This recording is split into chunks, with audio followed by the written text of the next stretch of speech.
Good morning students, आज के इस क्लास में हम 13 अक्टूबर 2023 के लिए करंट अफेयर्स के एमसीक्यूज डिस्कस करेंगे. So let's begin. The first question is the operation Ajay has been started by India to evacuate its citizens from. जो ऑपरेशन अजय है ये भारत के द्वारा स्टार्ट किया गया है अपने नागरिकों को कहां से इवैक्यूएट करने के लिए. ऑप्शन ए है सूडान, ऑप्शन बी है लेबनान, ऑप्शन सी है इजराइल एंड ऑप्शन डी है पैलेस्टीन. यहाँ पर आप इसका सोर्स देख सकते हैं. Operation Ajay set to evacuate Indian nationals कहां से? इजराइल से. आपको पता होगा भी इजराइल का जो गाजा स्ट्रिप है वहां पर हमास के साथ काफी जो है डिस्प्यूट चल रहा है, वॉर टेप चल रही है. हमास ने इजराइल का जो गाजा स्ट्रिप है वहां पर अटैक किया था. तो इंडिया क्या है अपना एक मेजर ऑपरेशन वो कर रहा है अपने सिटीजन्स को जो आना चाहते हैं इजराइल से वापस, उनको सेफली वापस लेके आने के लिए. इससे पहले इंडिया का इस साल बड़ा मिशन जो ऑपरेशन एक जो इन्होंने लॉन्च किया था वो था ऑपरेशन कावेरी. वो कहां से सिटीजन्स को लेके आया था? सूडान से. ये भी हमने डिस्कस किया था अप्रैल मई में. तो आई होप आपको ये याद होगा. तो इसका आंसर है option C, that is Israel. ऐसे ऑपरेशंस आपको एग्जाम्स में बहुत कॉमनली पूछे जा सकते हैं. Second question is which state is famous for Lakadong turmeric. Bharat का कौन से राज्य लकाडोंग टर्मेरिक होती है हल्दी, तो लकाडोंग हल्दी के लिए फेमस है. ऑप्शन ए है मणिपुर, ऑप्शन बी है मेघालय, ऑप्शन सी है असम एंड ऑप्शन डी है त्रिपुरा. यहाँ पर आप देख सकते हैं लकाडोंग टर्मेरिक जो है ये मेघालय के जो जयंतिया हिल्स है, पहाड़ियां हैं, वहां के लकाडोंग नाम की जगह पर कल्टीवेट होती है, उगाई जाती है. वहां पर ब्लैक एलुवियल सॉइल है वो मिलती है. वहां के मानसून मंथ्स में ये टर्मेरिक की ये वाली हल्दी की जो वैरायटी है उगाई जाती है. इसके लिए जो हमारे पद्मश्री अवार्ड विनर थी साइयो, उनको टर्मेरिक ट्रिनिटी भी बोला जाता है. क्यों? क्योंकि उन्होंने मेघालय की जो लकाडोंग टर्मेरिक है वो उनके अपने काम से पूरी दुनिया में फेमस की थी. अभी वो ये प्लान कर रही हैं कि जो मेघालय की माखिर जिंजर होता है अदरक, तो माखिर जो अदरक की वैरायटी है जिसकी काफी मेडिसिनल प्रॉपर्टीज है, अलग तरह की उसकी स्मेल है, उसको ये प्रमोट करेंगी. तो माखिर जिंजर भी आपको ध्यान में रखनी है क्योंकि ये न्यूज में थी, और लकाडोंग टर्मेरिक भी आपको ध्यान में रखनी है. इसका आंसर है option B, that is Meghalaya. Next question is the RISE is an initiative of G7 along with the collaboration of dash. RISE G7 का इनिशिएटिव था, किसके साथ कोलेबोरेशन में? ऑप्शन ए है IMF यानी कि international monetary fund, option B है world bank, option C है SCO यानी कि Shanghai cooperation organisation and option D है न्यू डेवलपमेंट बैंक. यहाँ पर आप देख सकते हैं partnership for resilient and inclusive supply chain enhancement. तो राइज की क्या फुल फॉर्म है? Resilient and inclusive supply chain enhancement.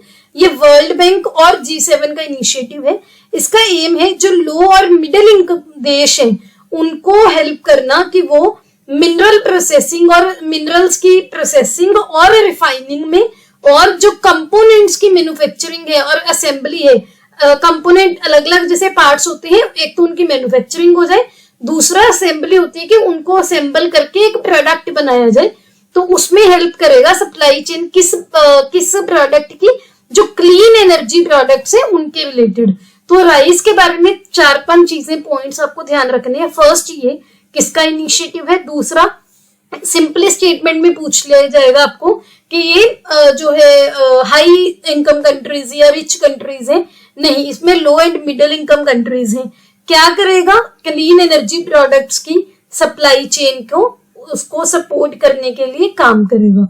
तो ये तीनों पॉइंट्स आपको ध्यान रखने हैं. इसका आंसर है option B, that is world bank. यहाँ पर आपको G7 की जगह पर वर्ल्ड बैंक भी दिया जा सकता है और G7 आपको ऑप्शन में दिया जा सकता है. आपके लिए क्वेश्चन है कि G7 के कौन कौन से मेंबर नेशंस हैं. हमने याद किए हैं काफी बार निमोनिक की हेल्प से. सेकंड क्वेश्चन है कि 2023 में G7 की जो वो थी चेयरमैनशिप थी किसके पास थी, कौन से देश के पास थी, वो आपको कमेंट्स में बताना है. Next question is the secretariat of international council of archives is located in. जो ICA है यानी कि इंटरनेशनल काउंसिल ऑन आर्काइव्स, इसके सेक्रेटेरिएट कहां पर है? ऑप्शन ए है जर्मनी, ऑप्शन बी है स्विट्जरलैंड, ऑप्शन सी है फ्रांस एंड ऑप्शन डी है USA. यहाँ पर आप देख सकते हैं इंटरनेशनल काउंसिल ऑन आर्काइव्स यानी कि ICA, ये 1948 में बना था यूनेस्को के अंडर। ये एक न्यूट्रल और नॉन गवर्नमेंटल ऑर्गेनाइजेशन है, नॉन गवर्नमेंटल ऑर्गेनाइजेशन NGO होती है। इसके सेक्रेटेरिएट है फ्रांस के पेरिस में। जो ICA है इसका ऑब्जेक्टिव क्या है, जो भी रिकॉर्ड्स होते हैं या आर्काइव्स होते हैं पुरानी चीजें, उसको मैनेज करना और उसके यूज को प्रमोट करना। दूसरा कि जो आर्काइवल हेरिटेज है ह्यूमैनिटी का, उसको प्रिजर्व करना पूरी दुनिया में। ICA कांग्रेस जो है 2023 की रिसेंटली हुई है, कहां पर, अबू धाबी में। तो इसका थीम था 2023 का जो अभी हुई है, एनरिचिंग नॉलेज सोसाइटीज। तो ये पॉइंट भी आपको ध्यान रखना है, इसी वजह से ये न्यूज में था, तो हमने इसका स्टैटिक भी डिस्कस कर लिया। तो इसका आंसर है option C, that is France. City पूछ लिया जाए तो Paris. Next question is the 8th BRICS international competition conference was recently held in. BRICS की 8th इंटरनेशनल कॉम्पिटिशन कॉन्फ्रेंस कहां पर हुई है? ऑप्शन ए है ब्राजील, ऑप्शन बी है रशिया, ऑप्शन सी है इंडिया एंड ऑप्शन डी है China. यहाँ पर आप देख सकते हैं ब्रिक्स इंटरनेशनल कॉम्पिटिशन कॉन्फ्रेंस, ये रिसेंटली इंडिया के न्यू दिल्ली में हुई है। किसने ऑर्गेनाइज की है, किसने होस्ट की है? कॉम्पिटिशन कमीशन ऑफ इंडिया ने। तो कॉम्पिटिशन कमीशन ऑफ इंडिया क्या है? एक स्टेट्यूटरी बॉडी है। स्टेट्यूटरी बॉडी होती है जो किसी एक्ट के अंडर बनाई जाती है, जो कि कॉम्पिटिशन एक्ट 2002 के एनफोर्समेंट के लिए रिस्पॉन्सिबल है। ये बनी थी मार्च 2009 में।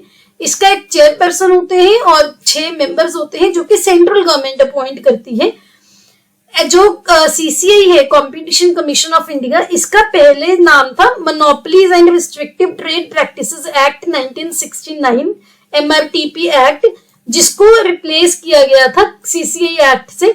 इसके लिए कमेटी जो रिलेटेड है वो है राघवन कमेटी। बहुत कॉमनली एग्जाम्स में पूछी जाती है, काफी एग्जाम्स में पूछ ली जा चुकी भी है, तो ये आपको ध्यान रखना है। राघवन कमेटी किसके रिलेटेड है? CCI से। या फिर ऐसे भी पूछ लिया जा सकता है कि CCI किस कमेटी की रिकमेंडेशन पर बना था? राघवन कमेटी। तो ब्रिक्स की जो अभी 8th समिटी CCI ने ऑर्गेनाइज की इंडिया के न्यू दिल्ली में, जिसका थीम था new issues in competition law and policy, dimensions, perspectives and challenges. आपके लिए क्वेश्चन है कि ब्रिक्स की अभी इस साल की जो सबमिट हुई थी, 15 सबमिट हुई थी, कहां पर हुई थी? तो ये आपको क्वेश्चन आंसर बताना है कमेंट सेक्शन में, और ये कि ब्रिक्स के मेंबर नेशंस कौन कौन से हैं। Next question is the Tolstoy farm where statue of Mahatma Gandhi was unveiled is situated in. Recently Mahatma Gandhi ji का स्टैचू अनवील किया गया है टॉलस्टॉय फार्म में। ये कहां पर है? ऑप्शन ए है USA, ऑप्शन बी है साउथ अफ्रीका, ऑप्शन सी है United kingdom and option D है फ्रांस। यहाँ पर आप देख सकते हैं 8 फीट का एक महात्मा गांधी जी का स्टैचू अनवील किया गया है। कहां पर? टॉलस्टॉय फार्म में, जो कि साउथ अफ्रीका में है। साउथ अफ्रीका में गांधी जी ने पहले लॉयर की तरह वहां पर काम किया था अर्ली 20th सेंचुरी में। इसके बाद वहां पर डिस्क्रिमिनेशन फेस जब उनको करना पड़ा, ये इंडिया में आ गए।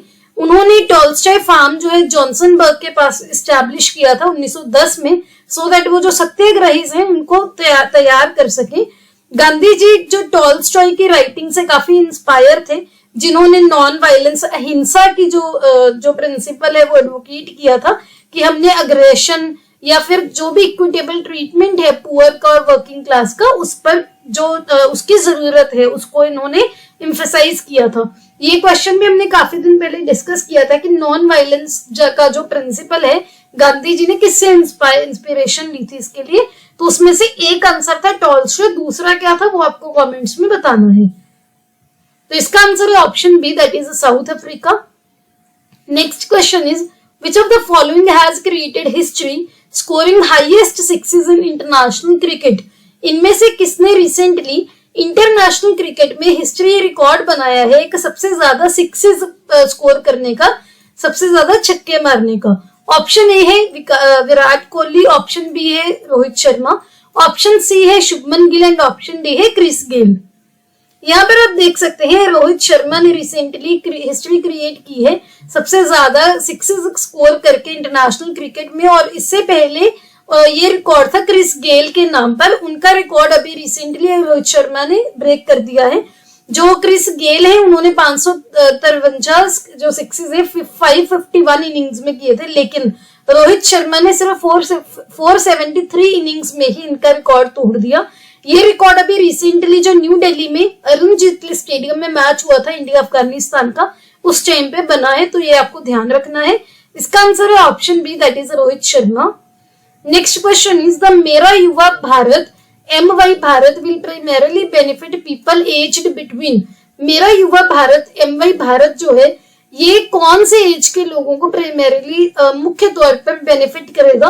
ऑप्शन ए है 12 से 15 साल, ऑप्शन बी है 15 to 29 15 से 29 साल, ऑप्शन सी है 29 to 32 29 से 32 साल, ऑप्शन डी है 32 से 39 39 ईयर्स।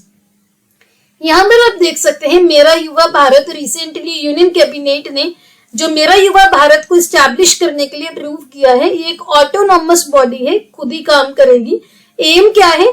जो यूथ है हमारे भारत का उसको इक्विटेबल एक्सेस देना, सो दैट वो अपनी आप बोल सकते हो अपनी जो क्वालिटीज हैं उसको रियलाइज कर सके, और जो विकसित भारत का डेवलप्ड इंडिया का हम एक एम कर रहे हैं उसमें यूथ कंट्रीब्यूट कर सके अलग अलग गवर्नमेंट इनिशिएटिव्स और प्रोग्राम्स के थ्रू।